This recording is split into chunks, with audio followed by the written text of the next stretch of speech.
नमस्कार, मैं हूं अजय और इस खास बुलेटिन में आप सभी को हम दिखाएंगे अगले आधे घंटे में बस एक एक मिनट में पूरी खबर, वो भी विश्लेषण के साथ। आइए शुरू करते हैं सिलसिला।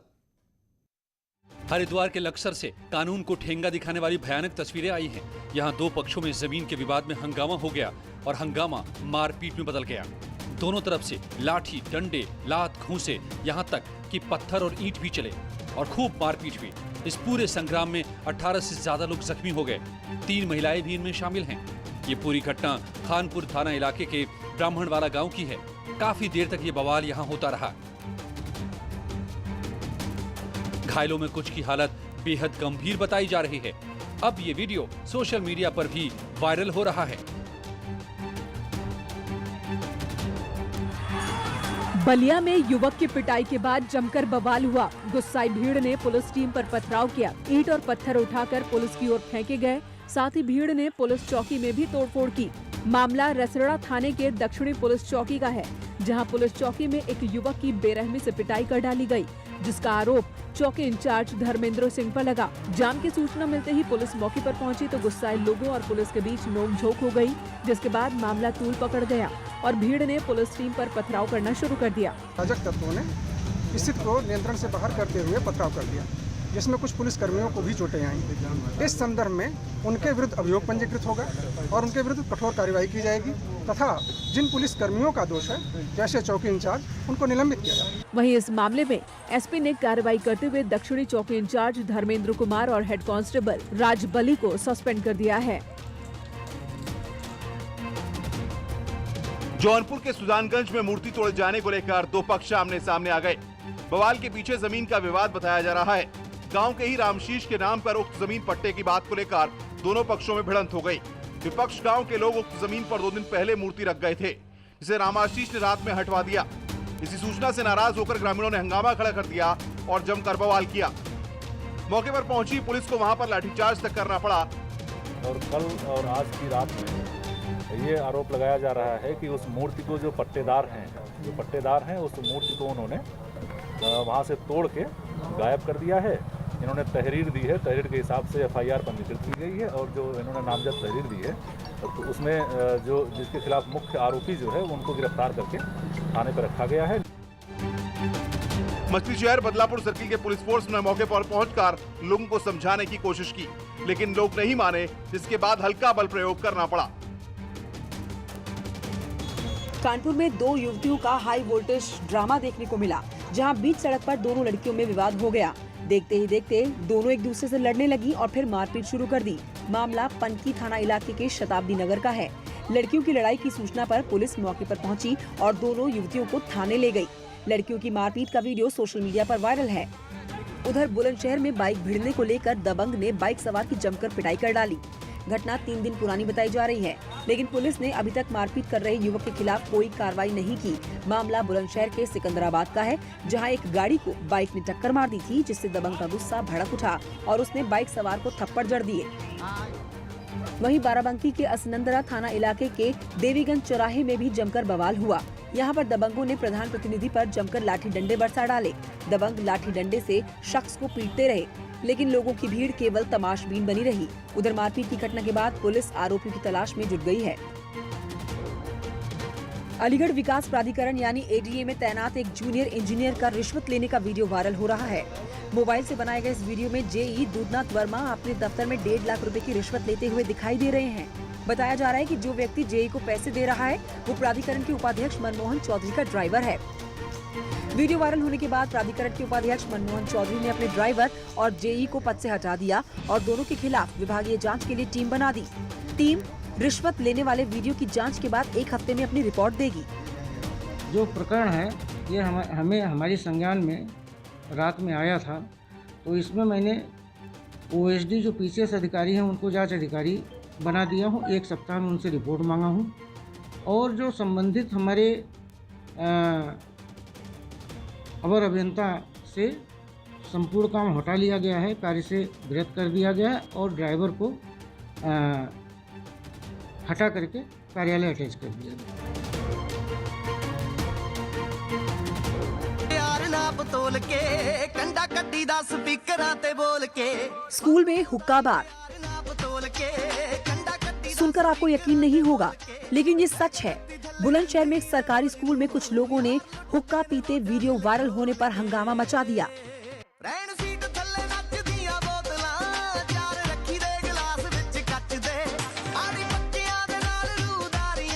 सिकंदराबाद के सरकारी स्कूल की ये तस्वीरें बताई जा रही हैं। तस्वीरों में आप देख सकते हैं कि किस तरह से लोग गाने बजाकर महफिल सजा रहे हैं और धुएं के छल्ले उड़ा रहे हैं।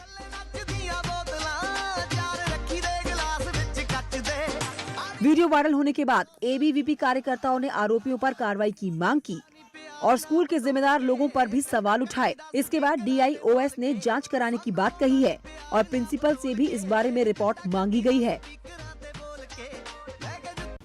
बागपत में ऑनलाइन क्लास के लिए हाई स्कूल के छात्रों के बनाए गए ग्रुप में अश्लील वीडियो पोस्ट करने से हड़कंप मच गया, जिसके बाद गुस्साए अभिभावकों ने ऐसे छात्रों के खिलाफ कार्रवाई की मांग को लेकर स्कूल पहुंचे और खूब हंगामा किया। मामला बड़ौद के लॉर्ड महावीर स्कूल का है। व्हाट्सएप क्लास चली थी इसमें, और व्हाट्सएप क्लास में जो है ग्रुप में किसी ने लड़कों ने अश्लील फोटो भेज दी। अब हम शिकायत लेकर स्कूल में आए। अश्लील वीडियो जुड़ के एक फेक ग्रुप बना के एक सर की DP लगा के। शुरू में स्कूल प्रशासन मामला दबाने में जुटा रहा, लेकिन अभिभावकों के गुस्से को देखते हुए आरोपियों के खिलाफ मुकदमा दर्ज कराया गया। साइबर सेल की टीम है, थाना बड़ौद की टीम है, उसको लगाया गया है। शीघ्र ही जिसने बनाया होगा, ये ग्रुप जिसने बनाया होगा, जिसने शेयर किया होगा, उसे गिरफ्तारी कर आवश्यक जो वैधानिक कार्रवाई सुनिश्चित कराई जाएगी। घटना 3 दिन पुरानी है, लेकिन अभी तक पुलिस आरोपी छात्रों को गिरफ्तार नहीं कर सकी है। बहराइच में ग्राम प्रधान पर गांव के ही एक युवक की पिटाई का आरोप लगा है। युवक की पिटाई का वीडियो वायरल हो रहा है। वीडियो में जिस युवक को पेड़ से बांधकर पीटा जा रहा है, उसका नाम भुलई है। आरोप है कि पिपरिया गांव के रहने वाले भुलई ने प्रधानमंत्री आवास योजना के लिए प्रधान गिरधारी लाल को 10,000 रुपए की रिश्वत दी थी, लेकिन उसे आवास योजना में घर नहीं मिला। भुलई ने जब प्रधान से अपने पैसे वापस मांगे तो उसने गाँव वालों के सामने ही उसे पेड़ से बांधकर पिटाई करवा दी। 10,000 रुपये आवास बारे में है गिरधारी प्रधान का पिपरिया में दिया। हम मांगे गए 5-4 साल होगी तक मांगे गए तो हमका पकड़ के मारे ड्रोन बांध दिए। सूचना देने गौवा के तो पुलिस आवा और पुलिस वहाँ रुपया पैसा ले तो वो हमका गरियान मारे। सारे कागज पर यहाँ अंगूठा जबरदस्ती लगवा दी पुलिस वाले और प्रधान दबौड़ी रही का पुलिस वाले। पीड़ित परिवार का आरोप है कि पुलिस ने जबरन सुलहनामे पर अंगूठा भी लगवा लिया है। फिलहाल पीड़ित भुलई ने पुलिस अधीक्षक से न्याय की गुहार लगाई है। पूरे उत्तर भारत की तरह संगम नगरी प्रयागराज में भी नदियां उफान पर हैं। गंगा और यमुना का जलस्तर तेजी से खतरे के निशान के करीब पहुंचता जा रहा है। कई घाट नदी में समा चुके हैं। आम दिनों में नदी का जो किनारा 1.5 किलोमीटर की दूरी पर मिलता था, वो अब करीब आ चुका है। जिन जगहों पर वाहन फर्राटा भरते थे, वहां आज नावें चल रही हैं। संगम किनारे की अस्थायी दुकानें और झोपड़ियां पानी में समा चुकी हैं। प्रदेश के कई जिलों में बाढ़ ने कहर बरपा रखा है और संगम नगरी प्रयागराज में भी गंगा और यमुना दोनों ही नदियां उफान पर हैं। गनीमत है कि अभी तक पानी आबादी वाले इलाकों तक नहीं पहुंचा, लेकिन जो श्रद्धालु यहां पहुंच रहे हैं उन्हें जरूर परेशानी हो रही है। हालांकि प्रयागराज के लोग प्रार्थना कर रहे हैं कि नदी का स्तर और बढ़े, और इसके पीछे की वजह एक पुरानी मान्यता है, जिसके मुताबिक गंगा हनुमान जी का अभिषेक करने हर साल आती हैं और फिर लौट जाती हैं। जितने दिन मंदिर में पानी रहता है, उतने दिन मंदिर बंद रहता है।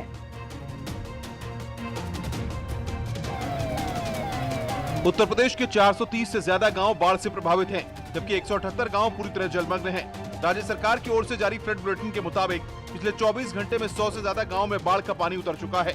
राज्य सरकार ने बाढ़ से निपटने के लिए स्थानीय प्रशासन को निर्देश दिए हैं। आपदा प्रबंधन के जो कंट्रोल रूम बनाए गए हैं, वो पूर्व की भांति ही निरंतर 24 घंटा खुलेंगे और 24 घंटा काम करेंगे। किसी भी प्रकार की कोई सूचना आती है। दरअसल पहाड़ों में पिछले दिनों हुई भारी बारिश की वजह से राज्य की कई नदियां घाघरा, राप्ती, शारदा और गंडक उफान पर हैं। आसपास के गांव में बाढ़ का पानी घुसने की वजह से लोग मुश्किल में हैं। वाराणसी में तो गंगा का पानी घाटों तक कब्जा जमा चुका है। घाट, गलियां और मंदिर सब डूब गए हैं। इसकी वजह से अब घाट पर होने वाले अंतिम संस्कार गलियों में करने पड़ रहे हैं। शव जलाने के लिए बाढ़ आ गई है तो वही गली में जल रहा है, और सरकार इसके ऊपर कहीं ध्यान दे तो प्लेटफार्म बना सकते हैं। पूरा प्लेटफार्म डूब गया है क्या? पूरी डूब गई है घाट एकदम। वाराणसी में लगातार बढ़ रहे जलस्तर की वजह से गंगा वार्निंग लेवल से करीब 1.5 मीटर ही नीचे है। मुख्यमंत्री योगी आदित्यनाथ ने अयोध्या के विकास को लेकर जरूरी दिशा निर्देश दिए हैं।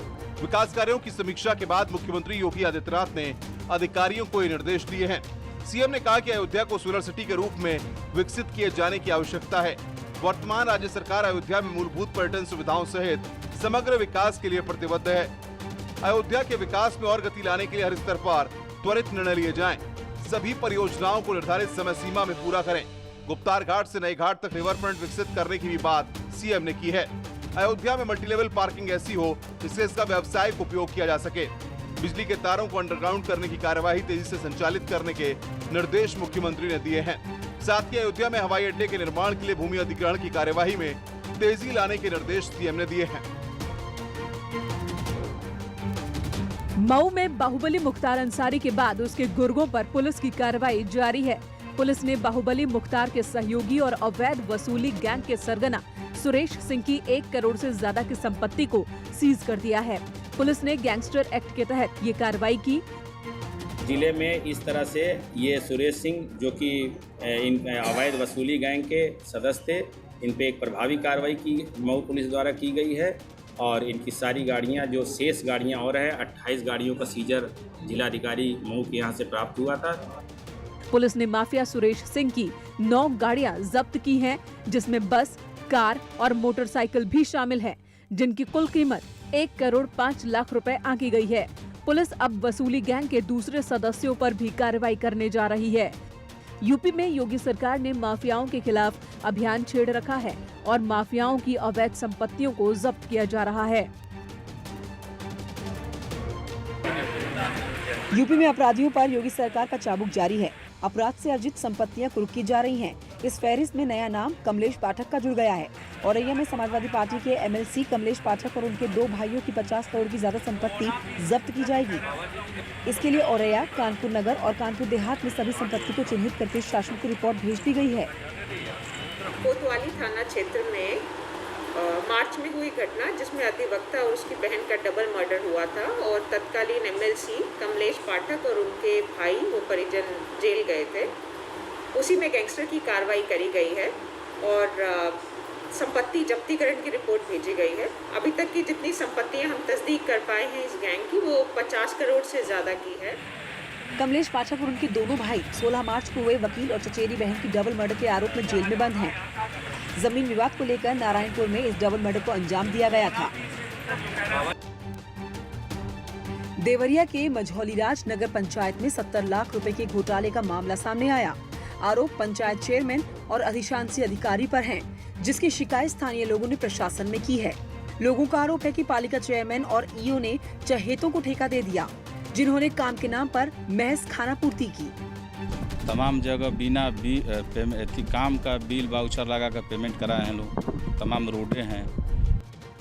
शिकायत पर डीएम ने जांच बिठाई, जिसमें सड़क निर्माण और बिजली के काम में सरकारी पैसे की बंदरबांट का खुलासा हुआ। अब मामले को लोकायुक्त को भेजा गया है।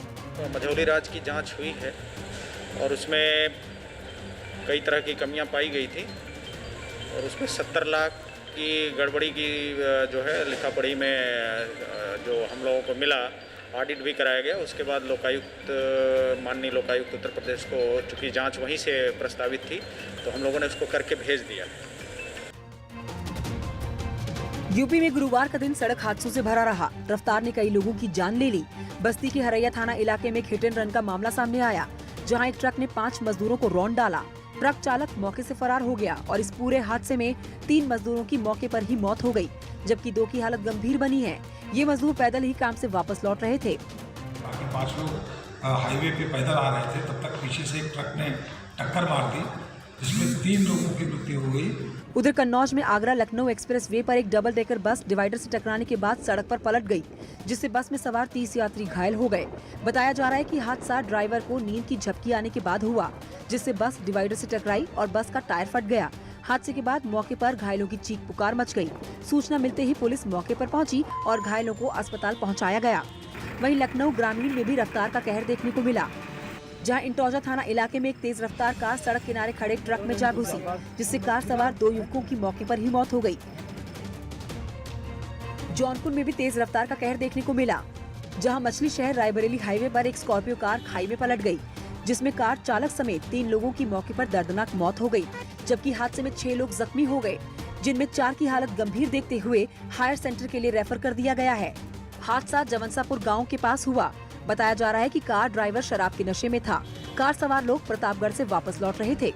वहीं शाजापुर में एक बेकाबू ट्रक ने बाइक सवार माँ बेटे को रौंद डाला, जिसमें मां की मौके पर ही दर्दनाक मौत हो गई, जबकि बेटा अस्पताल में जिंदगी और मौत की जंग लड़ रहा है। हादसा फर्रुखाबाद बदायूं हाईवे पर हुआ। वहीं हादसे के बाद ट्रक चालक मौके से ट्रक को छोड़कर फरार हो गया। पुलिस ने ट्रक को कब्जे में ले लिया है। फर्रुखाबाद में ट्रक और डंपर में भी आमने सामने टक्कर हो गई। टक्कर बेहद जोरदार थी, जिसमें दोनों गाड़ियों के ड्राइवर समेत 3 लोग घायल हो गए। टक्कर से डंपर के परखच्चे उड़ गए। हादसा कायमगंज बाईपास पर जसमई के पास हुआ। नोएडा के सेक्टर 62 में एक बीटेक के छात्र से कार लूटने का मामला सामने आया। घटना बुधवार रात की है। बताया जा रहा है कि सेक्टर 62 के एक पार्क में बदमाशों ने कार सवार छात्र अक्षय कालरा को रोका, जिसके बाद छात्र ने बदमाशों का विरोध किया तो बदमाशों ने उसके सिर पर तमंचे की बट से वार कर दिया।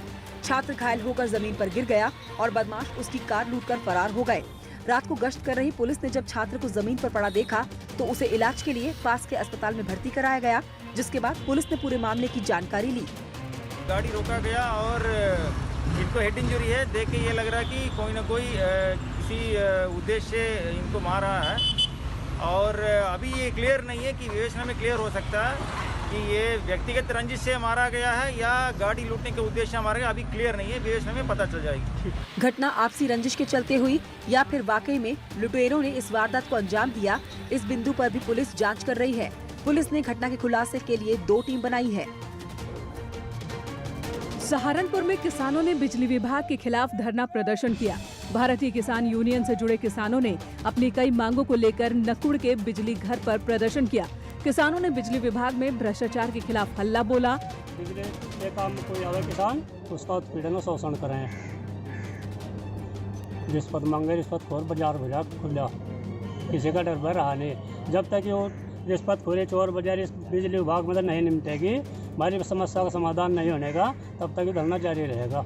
इस दौरान किसानों ने जर्जर हो चुकी बिजली लाइनों को बदलवाने, बिजली के खंभों की दूरी कम करने, घरेलू कनेक्शन के लिए सौभाग्य योजना दोबारा से शुरू करने की मांग की। वहीं किसानों ने बिजली विभाग को 2 टूक कहा कि जब तक उन्हें गन्ने का बकाया भुगतान नहीं हो जाता है, तब तक किसान बिल जमा नहीं करेंगे।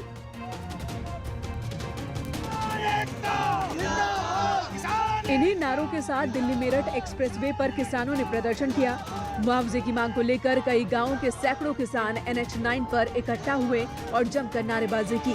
इनका आरोप है कि NHAI ने काम शुरू कर दिया, जबकि मुआवजे की राशि किसानों को अब तक नहीं मिली है। किसानों के मुताबिक हर बार मीटिंग में प्रशासन पैसे देने की बात करता है, लेकिन दिया नहीं जाता। एक तरफ तो प्रशासन ये कहते हैं कि किसानों को उसकी जमीन का डबल मूलधन मिलेगा, ये सरकार कहती है। एक तरफ जमीन, किसानों की जमीन में भूमाफिया की तरह आप कब्जा कर रहे हो। किसानों के मुताबिक डीएम ने इन्हें भरोसा दे रखा था कि जब तक मुआवजा नहीं दे दिया जाता, जमीन पर काम शुरू नहीं होगा, लेकिन डीएम अपने वादे से मुकर गए। जैसे ही किसानों को NHAI की ओर से काम शुरू होने की खबर मिली, किसान एकत्र हो गए। फिर पुलिस भी मौके पर पहुंची और किसानों को समझा बुझा कर वापस भेजा। हालांकि आक्रोशित किसान आर पार के मूड में हैं। अयोध्या के श्री राम एयरपोर्ट के विस्तारीकरण के लिए जमीन अधिग्रहण को लेकर किसानों ने प्रशासन के खिलाफ मोर्चा खोल दिया। सर्किल रेट में असमानता को लेकर किसानों ने जमीन देने से इनकार कर दिया है। किसानों के समर्थन में कांग्रेस और समाजवादी पार्टी भी उतर आई है, जिससे पूरा मामला अब सियासी हो गया है। दरअसल एयरपोर्ट के लिए जनोरा, नंदापुर, धर्मपुर गाँव की जमीनों का अधिग्रहण होना है, लेकिन धर्मपुर गाँव के किसान सर्किल रेट से नाराज हैं और जनोरा, नंदापुर गाँव के समान मुआवजे मांग रहे हैं। सरकार नहीं मानती तो हमारा धरना चलता रहेगा। उधर कांग्रेस के प्रदेश अध्यक्ष अजय लल्लू किसानों से मिलने के लिए अयोध्या जा रहे थे, जिन्हें बाराबंकी में पुलिस ने रोक लिया। इस दौरान कांग्रेस कार्यकर्ताओं और पुलिस में तीखी नोकझोंक भी देखने को मिली। अगर 70 लाख रुपए बीघा की जमीन दूसरे को दिया जा रहा है, दूसरे गांव को, तो उन लोगों को भी 70 लाख का मुआवजा दिया जाना चाहिए। वहीं अयोध्या में कोरोना प्रोटोकॉल तोड़ने पर पुलिस ने कांग्रेस के जिला अध्यक्ष अखिलेश को गिरफ्तार कर लिया है।